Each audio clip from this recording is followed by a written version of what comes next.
வெண்டைக்காய் கடைசல் பார்க்கலாம். இப்போது அதுக்கு தேவையாக ஒரு கடாயில் எண்ணெய் வச்சு வெண்டைக்காய் போட்டுக்கலாம். வெண்டைக்காய் போட்டு அதில் மஞ்சத்தூள் சால்ட்டு போட்டு நல்லா ஃப்ரை பண்ணிக்கலாம். ஃப்ரை பண்ணும்போது 2 காஞ்ச மிளகாயும் போட்டு நல்லா ஃப்ரை பண்ணிடலாம். ஃப்ரை பண்ணி அதை எடுத்து வச்சிடலாம்.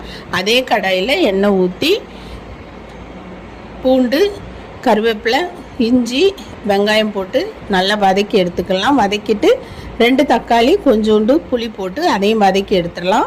வதக்கி எடுத்துட்டு நீங்கள் இடிக்கல்ல போட்டு இடித்தாலும் சரி அல்லது பருப்பு மத்து வச்சு கடைஞ்சாலும் சரி, நல்ல ஒரு எல்லாமே மிக்ஸ் ஆகி நல்ல ஒரு டேஸ்ட்டு வந்துடும். நல்ல ஒரு பதம் கிடைக்கும். இது வெண்டைக்காய் பச்சடி ரொம்பவே டேஸ்டியாக இருக்கும். செஞ்சு பாருங்கள்.